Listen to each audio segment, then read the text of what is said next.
All right, looks like we're live. Welcome back to the Surges of Income podcast. I've got two really special guests today, and we're going to dive deep into what does business growth look like after an acquisition, as well as maybe while we're looking at businesses to acquire, what should we be paying attention to that can give us indicators if this business is going to be easy or harder to grow and scale and make more profitable post acquisition. But Surges of Income podcast, if it's your first time ever being here with us, let me explain briefly about Surges of Income and why this podcast is in existence. So Surges of Income is a lot of money coming in all at one time, completely separate from your normal income that's being allocated towards your living expenses and your bills. And that's really getting hit hard by inflation and cost of living increases constantly. We talk about surges of income, money coming in quickly that can go directly towards your investments, directly towards growing your net worth. And that usually comes in one of four different ways. And that's what we made this podcast to talk about specifically. So that's a sale of a business, sale of a real estate property, business profit distributions, or learning how to do live events or product launches so you can make lots of money all at one time. And today we're going to be talking about business acquisitions and really how to generate more profits using business. And that's why I have Steph and Christina here today. They're a part of our Dealmaker Protege program, with my partnership with Carl Allen at Dealmaker Wealth Society. And I'm just so honored to have you on. Beyond your paycheck, it's surges of cash that you can use to grow your net worth and feed your investments. So in general, when I look at marketing, there's so many different ways to win. And that's where you really create a really strong business. So for me, one of the things that I really focus on in business that makes me not bulletproof, but really makes it so the business is consistent and strong and it's hard to shake it. Market shifts don't hurt this business as much is when I create lots of redundancy, right? So redundancy can be something that you deploy in lots of different parts of your business. It can be with your key employees, making sure that you're letting your systems and your processes shine where the right person, no matter who it is, can run it. It's not more, revolving around the person itself. There's redundancy in your customer acquisition strategies. There's redundancy in the way that you are retaining your customers. There's all types of ways that you want to build redundancy in your business. I call it the four-legged stool model, right? Where we build a business where we have so many different ways that we win. We have customers coming in from so many different channels where if one channel automatically gets cut off, that it won't tank your new business acquisition funnels, right? So imagine if all your eggs were in one basket, all of your leads came in something like Google Ads or like an Angie or Home Advisor. Say you were doing more residential cleaning, and then all of a sudden that account gets banned on Google, or Angie or Home Advisor changes their algorithm and you're no longer effective, or they triple their prices, and then you no longer can get leads from that source. Like that can take you out. So what I would recommend starting with is, number one, you need to kind of systematize what you're already doing and kind of package it in a way where it can be deployed in a new market. That's step one, because if you go out and acquire other businesses that are like yours, you're going to want to have something that's plug and play, and it's more around process rather than people, where you can put the right person in play and will work.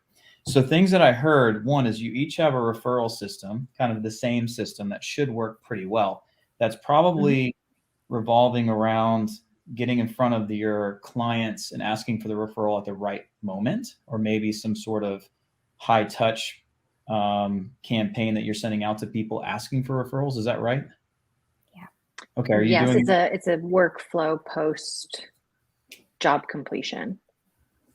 Post job completion? Okay. Is it on the first job or other times? The first, and then every 3 and 6 months after that. Is it through email? Is it through snail mail? Is it through email? Email. Okay. And then there's also a text component to it as well. And are you using like a special software for that? Yeah, through our CRM. Okay. Perfect. So you have a system for that. What I don't hear is a system for acquisition through Facebook, Instagram, and Google My Business. So you have sort of a system, but what you have currently has to have certain parameters in place to be effective. Like you're not going to open up a brand new Facebook page and Instagram with no friends, no followers, without leveraging your personal page and be able to make that system work, right? That's what it sounds like. So I would look at, how can we not stop doing that, but how can we systematize that and make that into a process that any business can follow, and not to give it away to anybody, but only to use in your own companies, right? So I would probably look at a couple different things. organic growth, because that's really organic when you're using social media without using paid. It's called organic. That is not scalable at any level. There's not one thing you can do. You can't flip the light switch on and just have as many leads as you possibly need. It's something that you've built up over time, know, like, trust, credibility, a positioning in the community, things like that. So not saying don't do that, but you would want to have some sort of plan in place that shows a business that doesn't have existing assets, how to get prepared for that. So create the business page, create the IG account, and then maybe have some sort of VA that is doing some outreach and creating the friend request for you. It's just not super scalable. So when you're trying to translate what you're doing now with your kind of sunk costs that you've already put into building those accounts up, that's going to be hard to translate.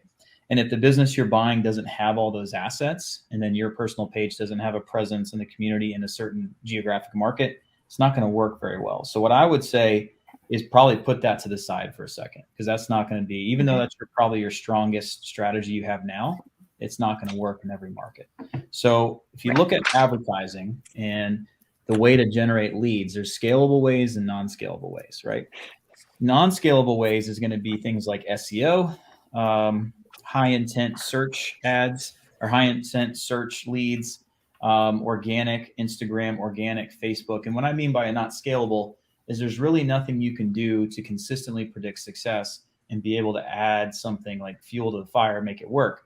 Those are always better leads. So I don't know if you've ever really studied lead gen. There's two types of leads, scalable, non-scalable. And really there's high intent and there's low intent, right? So high intent leads come to Google with a need or a want.